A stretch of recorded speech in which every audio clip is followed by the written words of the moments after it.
Hello दोस्तों, मेरे YouTube channel पर आपका स्वागत है। तो चलिए कहानी शुरू करते हैं। कहानी अच्छी लगे तो प्लीज़ चैनल को लाइक और शेयर करें। Jindal public school. शिवांश अपने क्लासरूम से बाहर आता है और छोटे बच्चे के क्लास की तरफ चला जाता है, क्योंकि दीपांजलि वैदिक और शिवांश दोनों से काफ़ी नीचे क्लास में पढ़ती थी। शिवांश टाइम को देखते हुए दीपांजलि के बाहर आने का वेट करने लगता है। जब उसे एक 4 साल के बच्चे रोते हुए क्लास से बाहर आई हुई नजर आती है। उसने 2 चोटी कर रखे थे और अपनी यूनिफॉर्म में थी, लेकिन पलकों में छिपे आंसू और रोने के कारण लाल पड़ चुका गाल था। उसकी खूबसूरती पर 4 चांद लगा रहा था। पहले तो शिवांश उस बच्चे को रोने को इग्नोर करता है, लेकिन जब वो बच्ची और बुरी तरीके से रोते हुए सिसकने लगती है, जिस पर शिवांश उसके पास आकर अपने पॉकेट से रुमाल निकालते हुए कहता है, चुप हो जाओ। शिवांश की बात सुनकर बच्ची डर जाती है और बिना शिवांश की बात का जवाब दे वहाँ से जाने लगती है, जिस पर शिवांश उसके आगे खड़ा होते हुए कहता है, पहले चेहरा साफ कर लो। वो बच्ची शिवांश की तरफ देखने लगती है तो शिवांश घुटने के बाद उसके सामने बैठ जाता है, क्योंकि वो हाइट में बहुत छोटी थी, और उसके आंसू को साफ करने लगता है। वो बच्ची शिवांश की तरफ देखकर रोते हुए उसे गले लगा लेती है तो शिवांश हैरान हो जाता है और उससे बच्ची को खुद से दूर करने लगता है। जब उसे अपने शर्ट में गीलापन सा महसूस होता है और बच्ची बहुत ज़्यादा रो रही थी। शिवांश अपने शर्ट में गीलापन को महसूस कर उसे बच्ची के पीठ को धीरे धीरे थपथपाते हुए बोला, चुप हो जाओ, क्यों रो रही हो। शिवांश की बात पर बच्ची रोते हुए बोली, पापा। शिवांश उसकी बात से उसे खुद से अलग करते हुए उसके आंसू को साफ करते हुए बोला, तुम्हारे पापा नीचे होंगे, तुम्हारे पापा का नाम क्या है। वो बच्ची अपने इनोसेंट डार्क ब्लैक आइज से शिवांश को देखते हुए बोली, माई फादर नेम इज प्रकाश पहाड़। शिवांश उस बच्ची की बात पर उसे सॉफ्ट गाल को छूते हुए बोला, तो तुम्हारा नाम क्या है सॉफ्टी, और तुम क्यों रो रही थी। जिसे सुनकर वो बच्ची रोने के लिए अपना मुंह बनाने लगी है, जिसे देख शिवांश उसे चुप करवाते हुए बोले, साइलेंट, और ये बताओ कि तुम रो क्यों रही थी। शिवांश की बात पर उसे बच्ची की आंख से आंसू की एक लकीर खींच जाती है और वो अपनी उंगली शिवांश की दिखाते हुए कहती है, मेरी उंगली कट गई और आज मेरा एग्ज़ाम था, पापा ने नहीं पढ़ाया था। उस बच्चे की बात पर शिवांश अपना सिर हिलाते हुए बोला, कोई बात नहीं, आज तो आखिरी एग्ज़ाम था ना, तुम्हारे अच्छे मार्क्स आ जाएंगे। ये बच्ची शिवांश की बात पर अपना सिर नहीं में हिलाते हुए बोली, कुछ नहीं लिखा मैंने, मैम डांटेगी। जिस पर शिवांश उसके चेहरे को साफ करते हुए, इट्स ओके, कोई नहीं डांटेगा, इसलिए चलो रोना बंद करो। शिवांश की बात पर वो बच्ची अपना सिर हिलाते हुए चुप हो जाती है और जब पीछे से एक गुस्से भरी आवाज़ आती है, शिवा। शिवांश सिर घुमाकर पीछे देखता है, जहाँ पर दीपांजलि खड़ी हुई थी और गुस्से में उस बच्ची को घूर रही थी। शिवांश दीपांजलि के गुस्से भरी आंखों को देखकर समझ जाता है कि दीपांजलि को उसे सॉफ्टी का शिवांश से बात करना अच्छा नहीं लगा। जिसे देखते हुए शिवांश सॉफ्टी के हाथ को पकड़ दीपांजलि के पास आकर बोला, क्या हुआ दीपा। दीपांजलि शिवांश और सॉफ्टी के हाथ को घूरते हुए बोली, हाथ छोड़ो। दीपांजलि शिवांश की बात पर सुन सॉफ्टी की तरफ इशारा करते हुए, उसका एग्जाम अच्छा नहीं गया और उसने पापा उसे लेने नहीं आए, इसलिए रो रही थी, मैं तुम्हारा ही वेट कर रहा था। वैसे तुम्हारा एग्जाम कैसे गया। दीपांजलि शिवांश की बात को इग्नोर करते हुए सॉफ्टी के हाथ से शिवांश के हाथ को छुड़ा सॉफ्टी से बोली, शिव मेरा दोस्त है और तुम जाकर कोई और दोस्त बना लो। शिवांश दीपांजलि की बात पर सुसाइड करते हुए सॉफ्टी के सामने घुटने के बल बैठ अपने पॉकेट से चॉकलेट निकालकर सॉफ्टी को देते हुए बोले, सॉफ्टी ये तुम्हारे लिए, रोना बंद करो और जाकर अपनी मिश के पास बैठना और अपने पापा का वेट करना। सॉफ्टी दीपांजलि की तरफ घूर कर देखने के बाद शिवांश के गाल पर किस करते हुए बोले, थैंक यू। सॉफ्टी के किस करने पर शिवांश के गाल लाल हो जाते हैं और वहीं दीपांजलि का खून जल जाता है। वो जैसे ही सॉफ्टी पर चिल्लाने वाली होती है, सॉफ्टी दीपांजलि से कहती है, दीदी। दीपांजलि सॉफ्टी का मुंह से दीदी सुनकर मुस्कुराते हुए, हाँ कहो। दीपांजलि को किसी छोटे बच्चे के सामने जब कोई बड़ा कहे तब उसे अच्छा लगता था, इसलिए सॉफ्टी के आगे पिघल जा चुकी थी। सॉफ्टी अपने पॉकेट से एक गुब्बारा निकाल कर दीपांजलि को देते हुए बोली, ये लोग। गुब्बारे को देखकर दीपांजलि कंफ्यूजन में सॉफ्टी की तरफ देखते हुए बोली, इसे मैं क्या करूं। सॉफ्टी दीपांजलि की बात पर बैलून की तरफ इशारा करके बोली, फुलाकर सिर के ऊपर फोड़ना, दिमाग आएगा। इतना कहकर सॉफ्टी दांत दिखाते हुए वहाँ से भाग जाती है। दीपांजलि जाती हुई सॉफ्टी को घूरने लगी जब शिवांश दीपांजलि के हाथ को पकड़कर बोला, चलो मेरा छोटा भाई आया है। दीपांजलि शिवांश की बात पर उसके हाथ को अपने हाथ से छुड़ाते हुए बोली, मैं जा रही हूँ वैदिक के पास, तुम जाओ अपने सॉफ्टी के पास। इतना कहकर दीपांजलि बैलून को वहीं पर फेंक और पैर पटकते हुए वैदिक के क्लासरूम की तरफ चली जाती है। शिवांश जाती हुई दीपांजलि को निराशा भरी नज़र से देखने के बाद बैलून को उठाकर अपने पॉकेट में डालकर उसके पीछे चला जाता है। इधर जब वैदिक दीपांजलि को अपने क्लासरूम के पास देखता है तो आंखें चढ़ाते हुए कहता है, तुम्हें क्या हुआ। दीपांजलि वैदिक की बात पर उसे कुछ कहने लगी। जब उसकी नज़र शिवांश पर गई, जिसे देखकर दीपांजलि उसकी नज़रें फेर कर वैदिक से बोली, शिवांश ने कोई और फ्रेंड बना ली है, इसलिए मैं उससे गुस्सा हूँ। दीपांजलि की बात सुनकर वैदिक शिवांश की तरफ देखने लगा, जिस पर शिवांश दीपांजलि को इग्नोर करते हुए वैदिक से बोला, पागल हो चुकी है ये, हमें घर चलना चाहिए। दीपांजलि अपने कमर पर हाथ रखकर शिवांश को घूरते हुए बोली, तुम मेरे दोस्त हो ना मेरे बेस्ट फ्रेंड हो, तो उस लड़की से बात क्यों कर रहे थे? चलो बात किया, उसे सॉफ्टी क्यों कह रहे थे?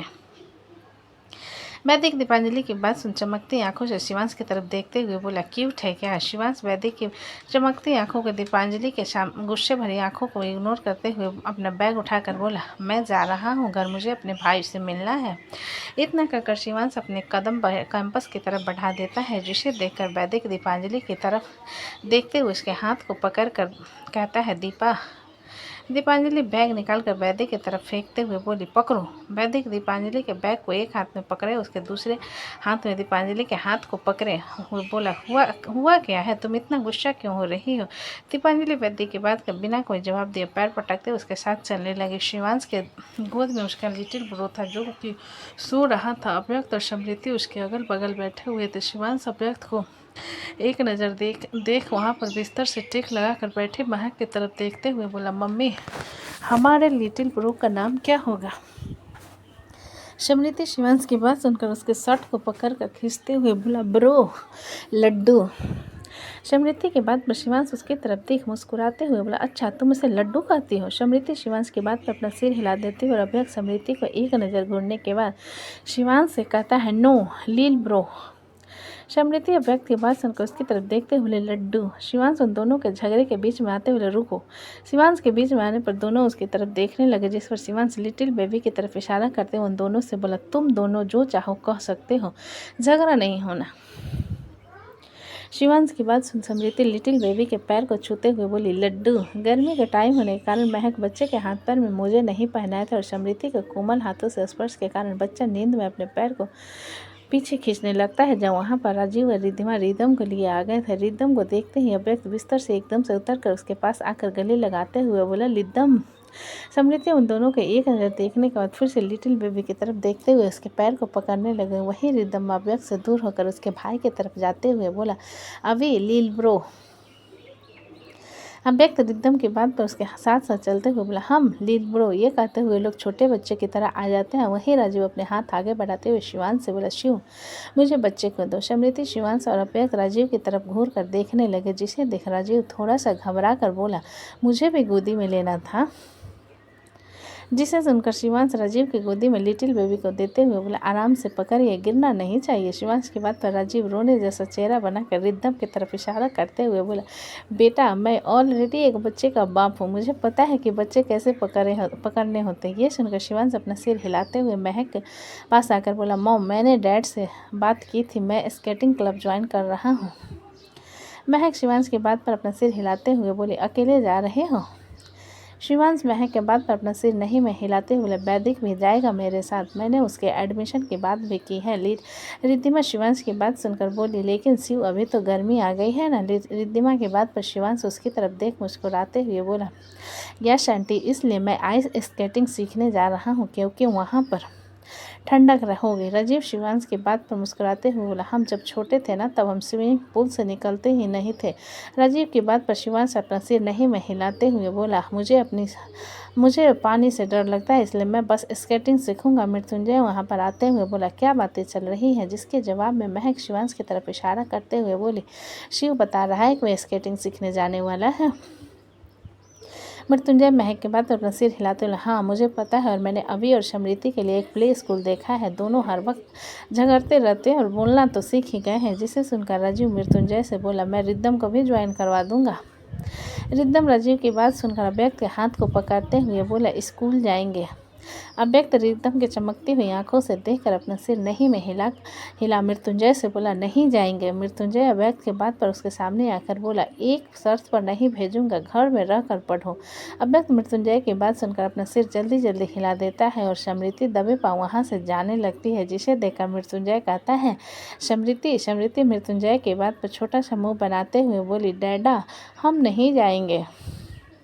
मृत्युंजय समृद्धि के हम कहने पर उसे घूरते हुए बोला, हाँ, अपनी मॉम की लैंग्वेज सीखना बंद करो, मैं होता है, समझी ना। समृद्धि मृत्युंजय के बाद अपना सिर हिलाकर अभ्यक्त के सामने आकर छोटा सा मुंह बना, भैयू नहीं जाना स्कूल। सभी बड़े हैरान थे, जिस पर अभ्यक्त समृद्धि के हाथ को पकड़कर मृत्युंजय से बोला, बाय। इतना कहकर अभ्यक्त दूसरे हाथ से रिद्धम के हाथ को पकड़ लेता और दोनों को लेकर कमरे से बाहर चला जाता। मृत्युंजय जाते हुए अभ्यक्त को देखकर महक से बोला, ये सच में बड़ा हो रहा है, इसका एटीट्यूड कितना चेंज हो गया है।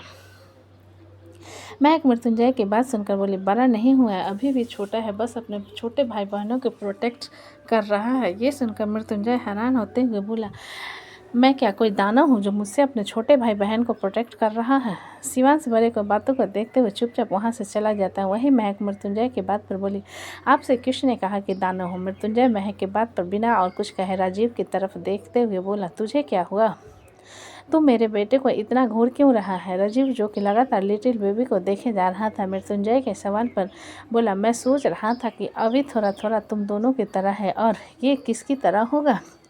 मृत्युंजय राजीव के बात पर एक नज़र अपने बेटे को देखने के बाद बोला, मैं बस इतना चाहता हूँ कि जैसा भी हो फुल्ली रिस्पेक्टफुल हो और काइंड नेचर का हो। मृत्युंजय के बात पर राजीव हल्का सा उसके खिल्ली उड़ाते हुए बोला, हाँ हाँ, तूने सोचा बेटी होगी लेकिन बेटा हुआ, और अब कह रहा है कि रिस्पेक्टफुल हो और काइंड नेचर का हो। आई डोंट थिंक ऐसा कुछ होगा। जिसे सुनकर मृत्युंजय राजीव की गोद से अपने बेटे को लेकर रिद्धिमा की गोद में देने के बाद राजीव के कॉलर को कसकर पकड़ते हुए बोला, सुन कमीने, ये आप क्या कर रहे हो, छोड़ो राजीव भैया के कॉलर को। महक ने उन दोनों के बीच में आते हुए कहा। महक के बात पर मृत्युंजय राजीव के कॉलर को छोड़ उसे घूरते हुए, तेरी जुबान बिल्कुल काली है। तूने कहा कि मेरा बच्चा छोटा सा रहेगा, जब मेरी बीवी दोबारा प्रेग्नेंट होगी तो तूने कहा था मेरी बीवी से प्यार हो गया है, और अब कह रहा है कि मेरा बेटा बदमाश होगा।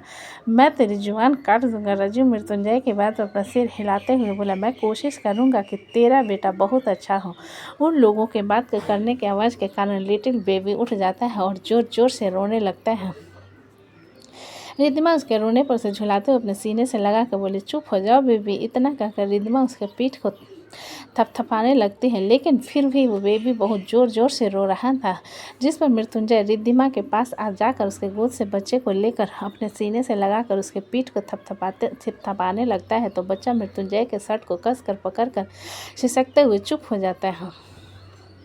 मृत्युंजय उसके चुप होने पर गहरी सांस भरते हुए महक से बोला, बहुत तेज रोता है, अभी से भी ज़्यादा। महक मृत्युंजय के बाद अपना हाथ आगे बढ़ाते हुए बोली, दीजिए। मृत्युंजय महक के बात पर बच्चे को ले जाकर उसके गोद में देता है, तो राजीव मृत्युंजय की तरफ देखते हुए कहता है, उसका नामकरण का प्रोग्राम कब है। मृत्युंजय राजीव के बात पर 2 मिनट सोच कर बोला, 2 दिन बाद रखते हैं, मीरा आकर उसका नाम संस्कार कर देगी। जिसे सुनकर राजीव अपना सिर हिलाते हुए बोला, तो 2 दिन बाद हम भी आएंगे, जा रहा हूँ। इतना कहकर राजीव जाने लगा, जिसे देख मृत्युंजय उसे रोकते हुए बोला, अरे रुक जा, तेरा बेटा यहीं पर है। ये सुनकर राजीव मुड़कर मृत्युंजय की तरफ देख उसके पास आकर धीरे से उसके कान में बोला, 1 दिन के लिए मेरे बच्चे को यहीं पर रख ले प्लीज़।